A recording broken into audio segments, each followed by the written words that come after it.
Roman ones. Anyway, going back to the point, a military aid from Postumus in 265 or 266 will explain the brief allegiance Hispania showed to the Gallic Empire. The Franks who were in Hispania either had a miserable destiny or fled to Mauritania.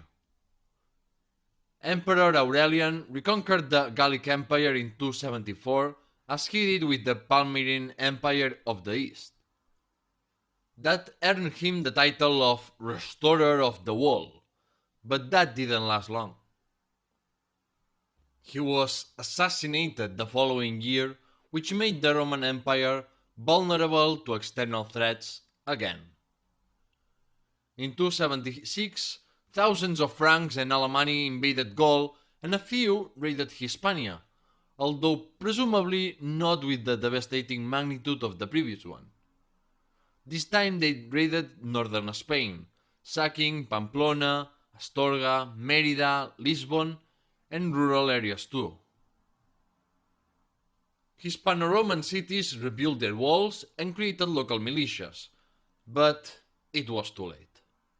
Some cities were able to rebuild, some could not, but what all cities had in common is that they lost population.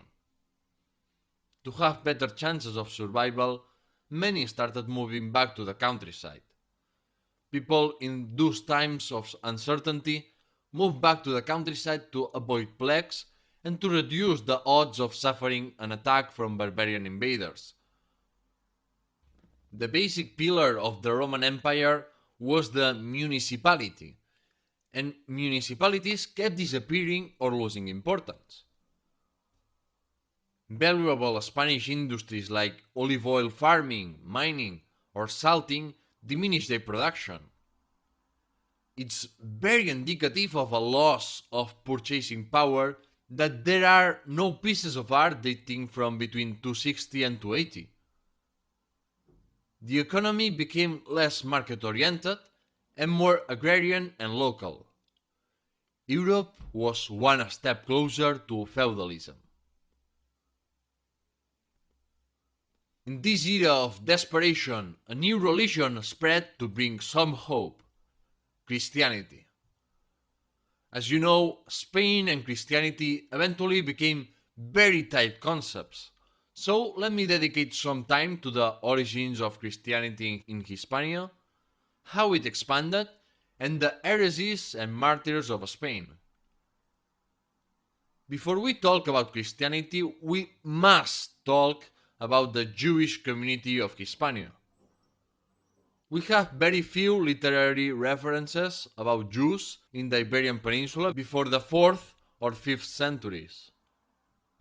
We have some archaeological evidence that confirms the presence of Jews in Hispania at least since the 1st century, but judging from the quantity of findings, there weren't many Jews.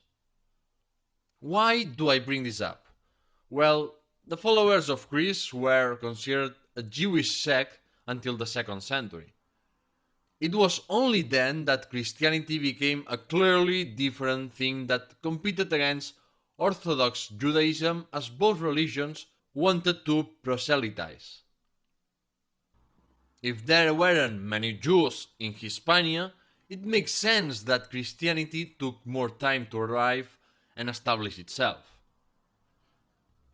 The ecclesiastical historiography has always made an effort to prove the apostolic origin of Spanish Christianity, based on three independent traditions: the preaching of Apostle James the Greater, the preaching of the seven apostolic men, and the arrival of Paul the Apostle.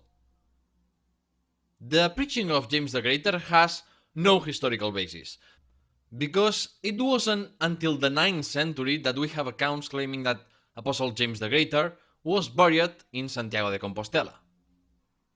Yeah, we don't have historical justification for the Camino de Santiago, but this legend helped to boost the morale of the Christians during the Reconquista. Even today, James the Greater is the patron saint of Spain, and the Spanish armies used for centuries the battle cry "Santiago y cierra España,"